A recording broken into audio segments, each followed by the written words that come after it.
Hello everyone and welcome back to the channel. कैसे हैं आप सभी लोग। शुरू करते हैं अगला सवाल। क्वेश्चन नंबर 35, जिसके अंदर हमें फिर से क्या बनाना है, ज़रा क्वेश्चन के लास्ट में देखिए। क्वेश्चन के लास्ट में लिखा हुआ है you are required to prepare profit and loss appropriation account. तो सबसे पहले हम लोग बनाते हैं profit and loss appropriation account का फॉर्मेट, उसके बाद आगे का करेंगे डिस्कशन। ठीक है, चलिए देखिए profit and loss appropriation account का फॉर्मेट कैसे बनता है भाई।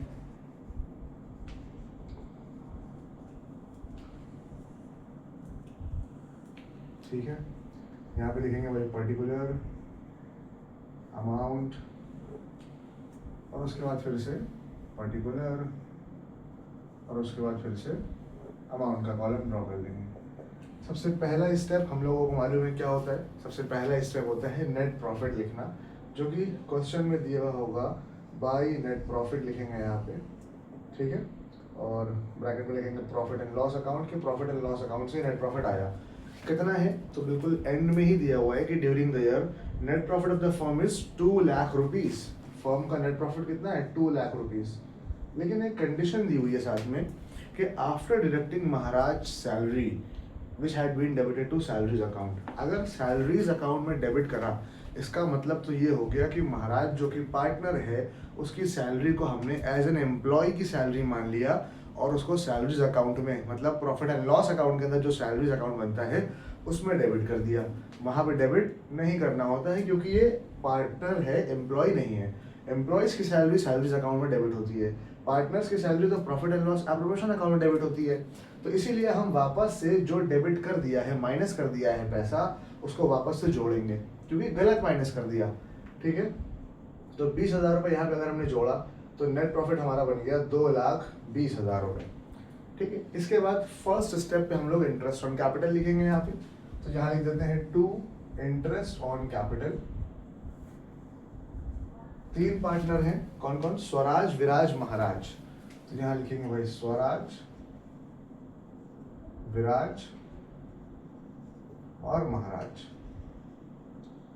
और पार्टनर्स की कैपिटल कितनी लगी हुई है, तो अगर कैपिटल की बात करें तो तीनों पार्टनर्स की कैपिटल लगी है 1,80,000, 1,60,000 और 1,75,000 रुपये।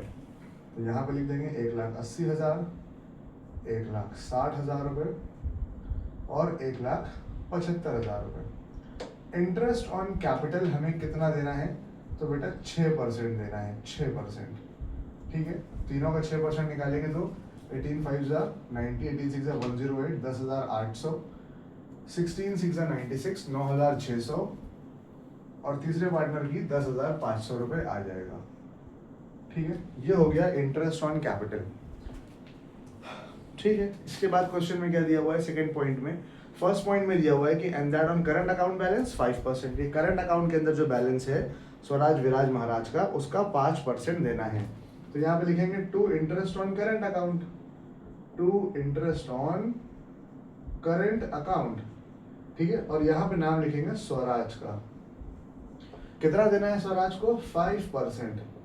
कितने अमाउंट का, उसका करंट अकाउंट में बैलेंस लगा हुआ है 15,000 रुपये, तो 15,000 रुपये का 5% देंगे जो कि आ जाएगा 750 रुपीज़। उसके बाद यहाँ पे विराज और महाराज का नाम नहीं लिखेंगे, क्यों, क्योंकि देखिए उनके अमाउंट के आगे डेबिट बैलेंस लिखा हुआ है, DR लिखा है, डेबिट लिखा है। मतलब कि इन लोगों के अकाउंट में कुछ भी क्रेडिट पैसे नहीं है, उल्टा ये ज़्यादा फर्म से विड्रॉ कर चुके हैं, तो इसीलिए ये फर्म से इंटरेस्ट लेंगे नहीं, उल्टा फर्म को इंटरेस्ट देंगे।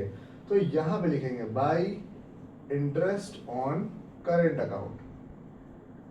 और बाकी के 2 पार्टनर्स कौन है, विराज और महाराज। ठीक है, ये बात समझ में आई। अगर ब्रैकेट में डेबिट लिखा है इसका मतलब होता है नेगेटिव बैलेंस, और क्योंकि इनका नेगेटिव बैलेंस है मतलब ये ऑलरेडी एक्स्ट्रा पैसे निकाल चुके हैं, इसीलिए ये फर्म को अब इंटरेस्ट पे करेंगे। अमाउंट कितना है, 13,000, 10,000, तो यहाँ लिख देते हैं भाई 13,000 और 10,000 रुपीज। इसका कितने % देंगे ये लोग इंटरेस्ट, तो 13,000 रुपीज का 5% बुक में लिखा हुआ है और 10,000 का भी 5%। इंटरेस्ट ऑन करंट अकाउंट 5% है, तो 5% कितना हो गया, 650 और 500। ये हो गया first clause complete. Second clause में लिखा है partners are charge interest on drawing 5%। तो हमें मालूम है इंटरेस्ट ऑन ड्राइंग यहीं पे लिखते हैं हम लोग, बाय इंटरेस्ट ऑन ड्राइंग्स। तीनों पार्टनर्स के नाम क्या है भाई, स्वराज, विराज, महाराज।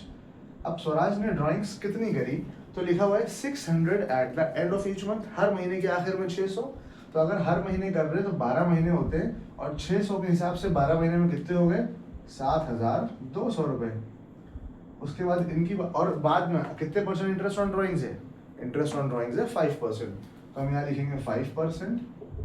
और क्योंकि क्वेश्चन में लिखा है कि जो इन्होंने इंटरेस्ट ऑन ड्राइंग्स है, जो इन्होंने ड्राइंग्स करी है वो eight the end of each month है, तो हम काफ़ी पिछले सवालों में बता चुके हैं कि अगर eight the end of each month लिखा हो या in the beginning of each month लगा हो तो कितना लगता है। तो अगर एट द एंड लिखा हुआ है तो हम लगाएंगे 5.5 का एवरेज, 5.5/12 ये लगा देंगे, ठीक है।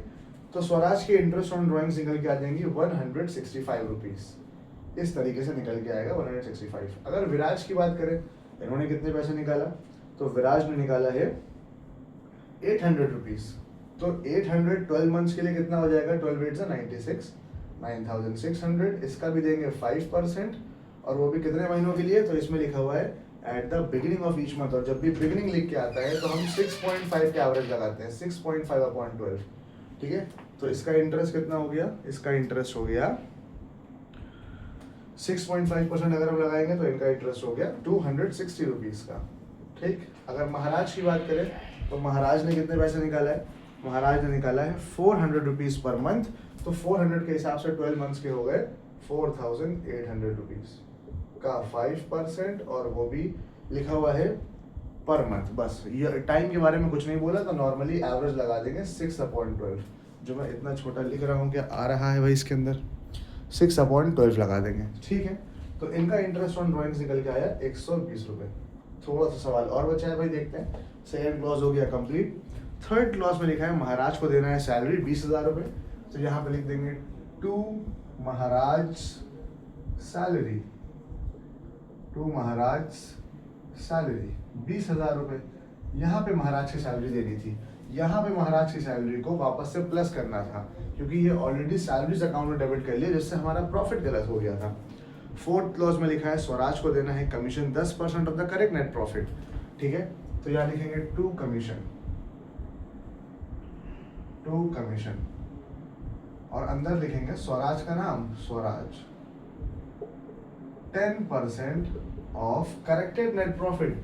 करेक्ट नेट प्रॉफिट कितना है भाई, 2,20,000 रुपये। तो 2,20,000 रुपये का हम क्या कर देंगे, 10% दे देंगे भाई। कितना हो जाएगा, 22,000 रुपये। यहाँ लिख देंगे 22,000 रुपये, ठीक है।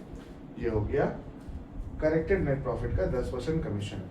और स्वराज के बाद विराज को भी कमीशन देना है 10% of the correct net profit after charging such commission. यहाँ पे एक वर्ड यूज हो गया, क्या वर्ड यूज हुआ, आफ्टर चार्जिंग। तो अगर आफ्टर चार्जिंग लिखा हो तो जितने भी रेट या जितना भी परसेंटेज आप कमीशन दे रहे होते हो उसको नीचे 100 में क्या कर देते हैं, प्लस कर देते हैं। जैसे कि लिखा है कि हमें विराज को कमीशन देना है 10% करेक्टेड नेट प्रॉफिट का आफ्टर चार्जिंग सच कमीशन। तो अगर जो भी होगा उसका हम 10% देंगे, 10 लिखेंगे तो नीचे अपॉन 100 लिखते हैं ना, परसेंटेज के साइन के लिए क्या लिखते हैं, अपॉन 100। तो यहाँ पे हम 10 प्लस कर देंगे, तो मतलब ये नीचे कितना हो जाएगा, 110। अगर आफ्टर चार्जिंग लिखा हो तो ये करते हैं, जो भी रेट आप दे रहे हो उसी रेट को नीचे प्लस कर देते हैं, ठीक है। तो इसका मतलब कि आप विराज को कमीशन कितना दोगे, विराज को कमीशन देंगे भाई कि जो भी प्रॉफिट है 2,20,000 रुपये प्रॉफिट है, तो इस 2,20,000 रुपये का 10% नहीं देंगे, 10/110 देंगे। तो इसका आंसर निकल के आ जाएगा 20,000 रुपये। कंप्लीट हो गया सवाल। इतनी इन्फॉर्मेशन दिया था, हम लोगों ने सारी चीज़ें कर लिया। अब इसके बाद टोटल हमने इसको प्लस करा कि जितनी भी इनकम्स है हमारी, तो टोटल हमारी इनकम जो होगी वो हम यहाँ लिख देंगे उठा के, ठीक है भाई। कितनी इनकम हो रही है हमारी, इन सब का हमने टोटल करा, तो इन सब का टोटल क्या आएगा भाई, जो भी इन सब का टोटल आएगा उसमें से आपने इसके टोटल को माइनस करा, इसका जो भी टोटल आएगा आप टोटल कर लीजिएगा, उसमें से इसके टोटल को माइनस करेंगे आप, तो जो बचेगा वो क्या हो जाएगा हमारा, वो हमारा हो जाएगा डिविजिबल प्रॉफिट। तो हम यहाँ लिखेंगे to profit transfer to, to profit transfer to, कहाँ ट्रांसफर करना है भाई profit, Swaraj capital account, Viraj capital account और महाराज कैपिटल अकाउंट, ठीक है। और प्रॉफिट बचा कितना, तो प्रॉफिट बचा 1,28,045, 1,28,045 ये प्रॉफिट बचा। तो इसके 3 हिस्से हम इक्वली लगा लेंगे, मतलब यहाँ लिखेंगे 1/3, सेम चीज़ हम लिखेंगे यहाँ पे और सेम चीज़ हम लिखेंगे यहाँ पे। तो जो आंसर आएगा वो यहाँ पे हम लोग टोटल लिख लेंगे, कितना 42682।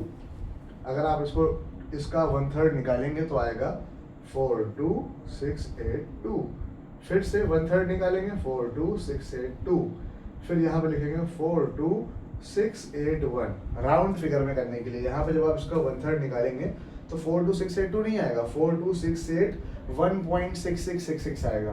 तो 1 रुपए के बाद 60 पैसे थे, तो हमने 2 लोगों को 40-40 पैसे एक्स्ट्रा दे दिया और एक को 1 रुपए कम दे दिया, तो बैलेंस हमारा बराबर हो जाएगा। तो जो भी उसका आंसर आएगा, इन सब का जो टोटल आएगा और इसका आप पहले ही टोटल कर चुके होंगे, वो क्या हो जाएगा ऑटोमेटिक इक्वल। भाई ये अमाउंट कैसे निकाला या ये अमाउंट कैसे निकाला, तो पहले आपने इधर का टोटल करा, इन सब का टोटल जो आंसर आया यहाँ लिखा, उसमें से इन सब को आपने माइनस करा यहाँ तक, जो बचा वो ये डिविजिबल प्रॉफिट हो गया। इस डिविजिबल प्रॉफिट को 3 हिस्सों में आपने बांट दिया। इस तरीके से ये सवाल खत्म हो जाएगा। उम्मीद करते हैं आपको ये सवाल समझ में आया होगा। अगर कोई प्रॉब्लम अभी भी इसके अंदर है तो कमेंट सेक्शन में आप पूछ सकते हैं, या फिर व्हाट्सएप पे नंबर दिया गया है डिस्क्रिप्शन बॉक्स के अंदर, उसमें आप पूछ सकते हैं। क्वेश्चन अगर आपके पास ना हो, पुरानी किताब हो, तो आप व्हाट्सएप पे हमसे क्वेश्चन की फ़ोटो भी मांग सकते हैं। मिलते हैं नेक्स्ट वीडियो में, जब तक के बने रहिए और मन लगा के तैयारी करते रहिए।